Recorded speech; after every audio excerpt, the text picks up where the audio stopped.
It's enlightened us a lot on like our family, our childhoods. Like, listen, people do not tell you this. This is the one thing. If you're gonna have a child, this is the one thing that I actually seriously tell people, is that you need to be ready to look inside yourself and be ready to tackle your childhood traumas.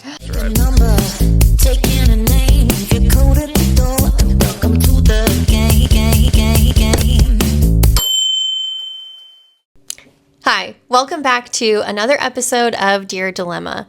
We're going to discuss, should you have kids or should you remain kidless? Ooh, this is a good one because you have a kid.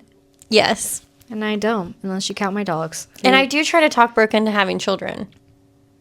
I mean, one day, you know, I know that you're not married yet, but like, I think eventually. That has nothing to do with it. Not this day and age. But I will say, age-wise, getting closer to the, what do they call it, the geriatric pregnancy. Oh, yeah. I am getting closer to that. But you still have time. I have some thoughts. Yeah, well, share with the class. Okay. We would love to know. Hi, class. Here's my thoughts. Or here's what I'm dealing with now. So I don't have a kid, right? I have nieces and nephews that I get to spoil. Extra time, extra money on them. I get to go with them to go, like, do the activities that you can do with your kids. If there is something going on, I can be like, hey, can I steal your kid?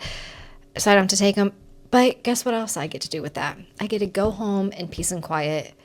I get to take naps when I want. I don't have to wake up early to feed a kid and change them. Is that selfish of me? Like, I get to spend what I want on myself and spoil myself. No, I don't. I mean, because some people are like, that's selfish. You should just want a kid and you should put your focus on them, and like you're being selfish of like. If you were still doing that and you had a kid, that would be selfish. Yeah, that's true. But the fact that you just are self-aware, like, I didn't realize how selfish I was probably until I had a kid and was like, wow, I spent a lot of time doing just stupid stuff. Yeah. But then there's that thought of, am I missing out on this really great aspect of my life that I don't know? Like I hear people always say, like, moms are like, you really didn't know you needed this until you had it. Absolutely. But also in me, I'm like, am I a good motherly figure? Like, I'm good with kids, but I'm good with kids on like an aunt level. Like, I'm not like I don't know.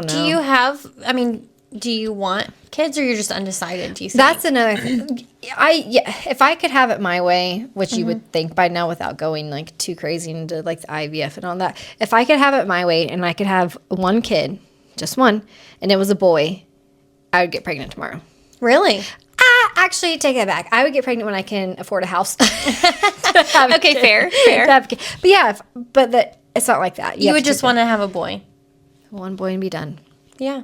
Because I know myself as a kid growing up and a teenager, and I don't want that karma to come back on me. Oh, I could feel that. But then, if you don't have one because of like how the world is and it's not getting any better, and I'm sure our parents and you know everyone thought that at that time, and it's scary. Is it selfish of us to want a kid just to know what they would look like and who would they look like or who would they act like? Is it selfish on that end, or is it selfish to not continue your bloodline and not have one because of the world, or because you just don't want one? Well, I think there's a lot of people out there that are afraid to have children because of the world we live in, and they don't want their kid to go through the trials and tribulations that maybe are for generations to come.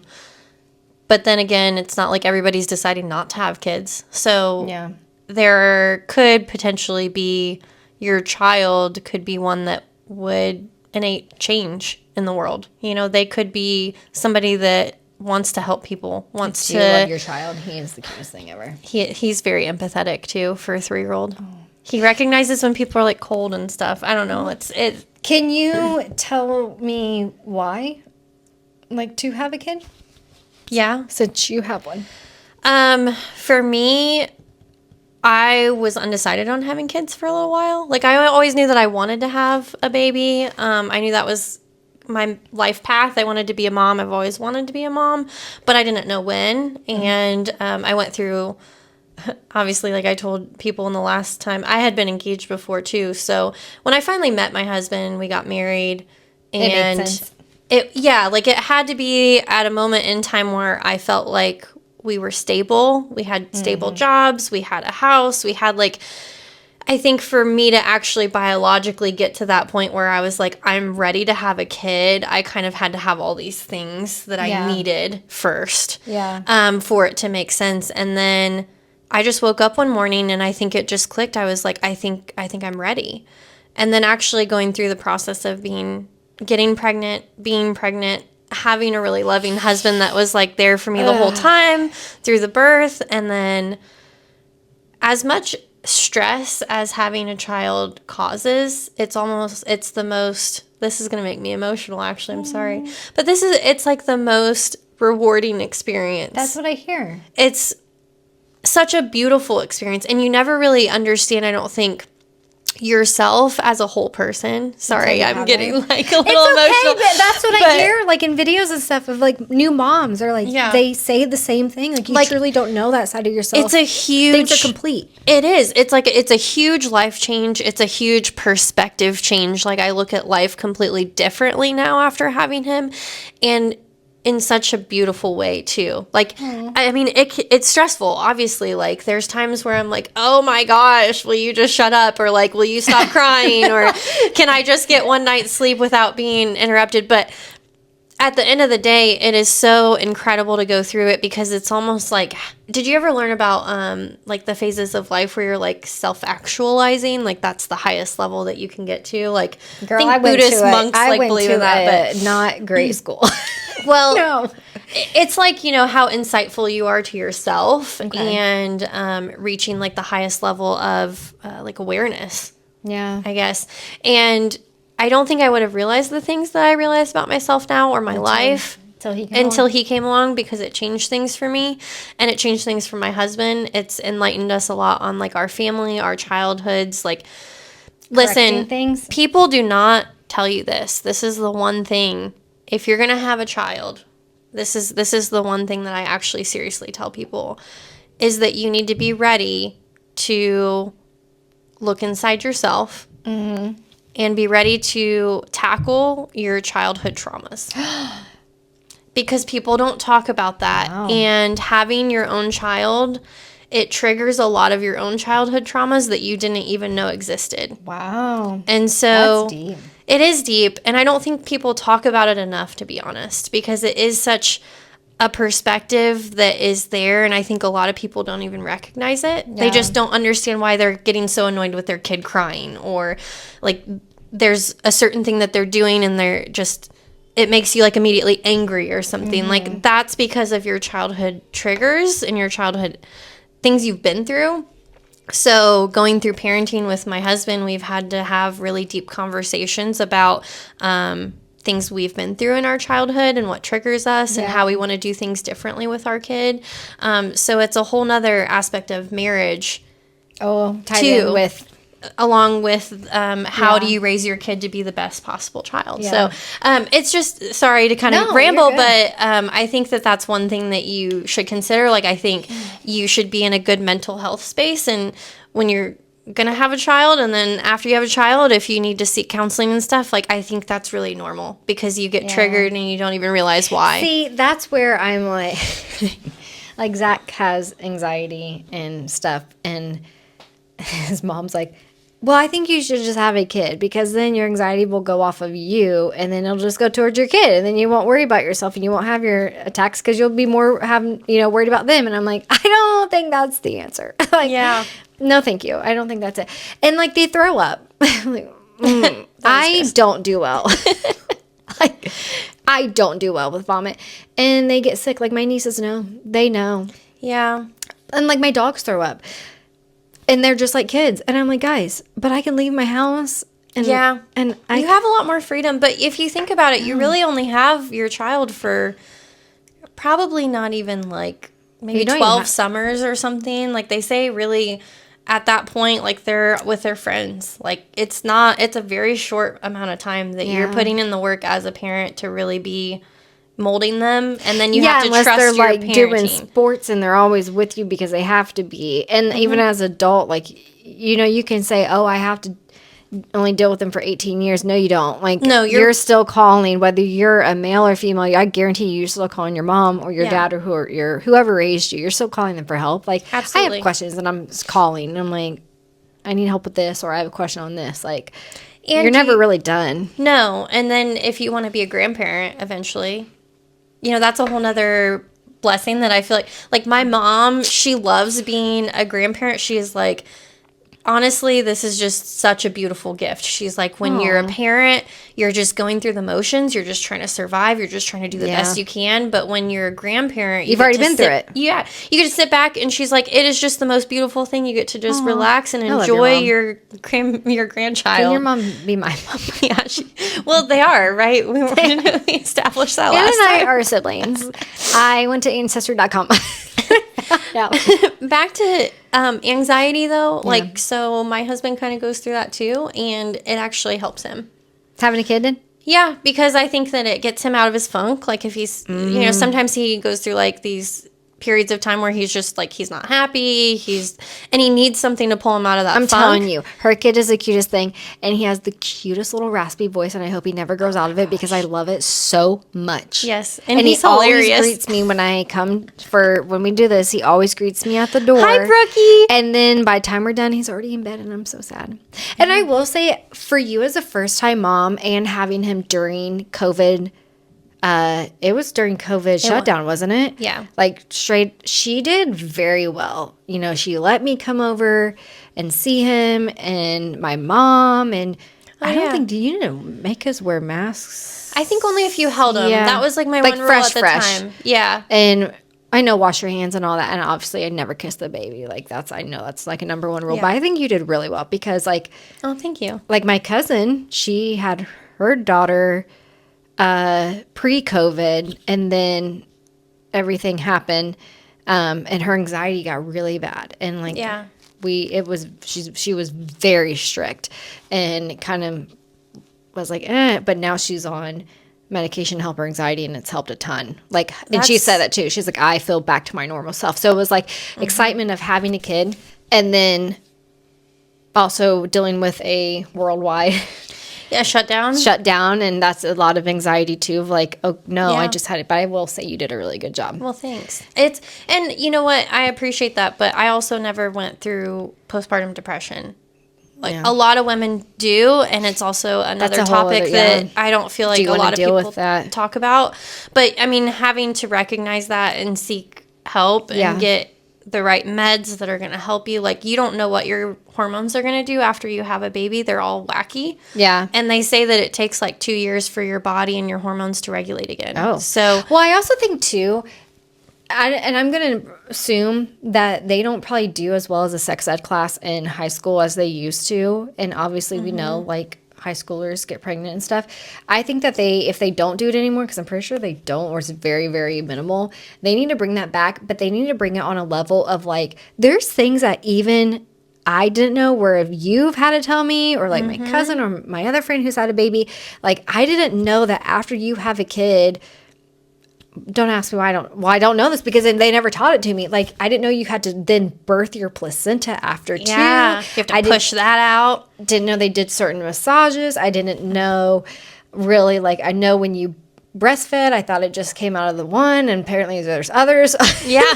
It's a whole learning curve. That they really need to educate, especially starting, I would say, in high school, because kids in high school get pregnant, and there's things that people are like, I didn't know that was going to happen. Like, no one told me this was going to happen, or like checkups while you're pregnant. And there's like, I need like and if you're not educated, you don't know to make those decisions. Like, when they check your cervix, okay, so obviously it's a medical thing, but they see if you're dilated, you're allowed to refuse those.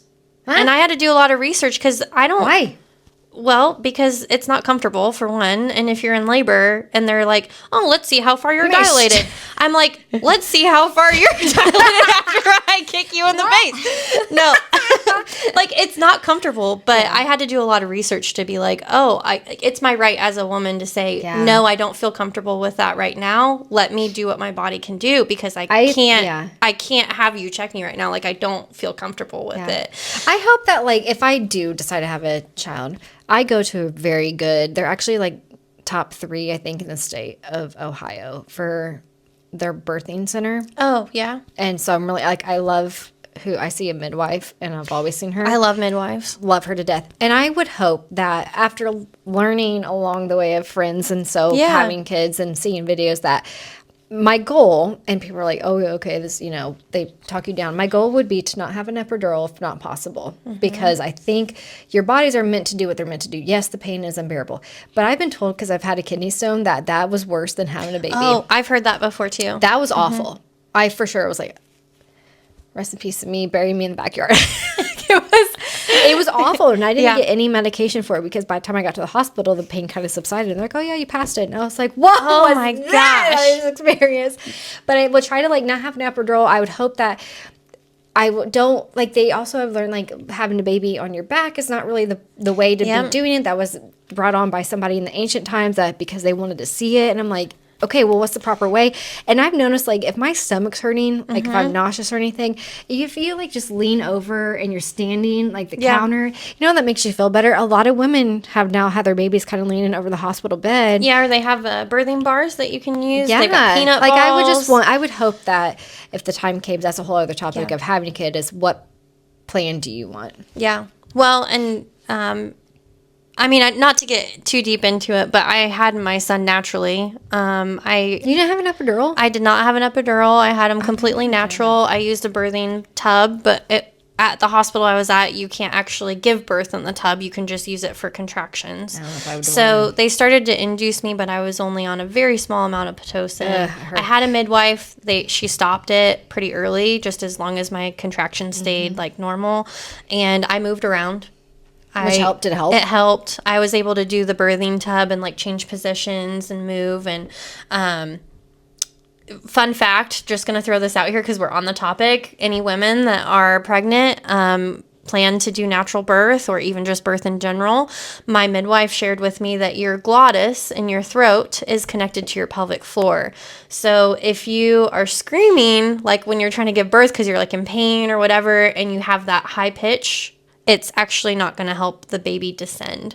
So you have to, like, do Didn't know that. Low growls. Like, actually, my husband was like, I was about ready to get the crucifix out. Like, I was going to throw some holy water at you. Like, the sounds that were coming out of your mouth. Gosh. But it helps open up your glottis when you do the low growls. So it's connected to your pelvic floor.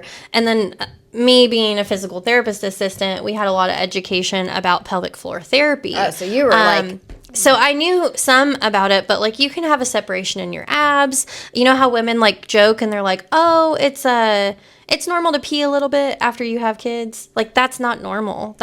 That's not a normal thing. So my mom's always, like, jumping on trip, like, I can't do that, I'm going to dribble. Or she starts laughing. She's like, I'm going to pee. That means that they have a weak pelvic floor. So really, like, you can resolve that. This is a whole other dilemma topic. I know. This should have been, like, a whole nother topic probably. We could probably do that. We'll do a part 2. But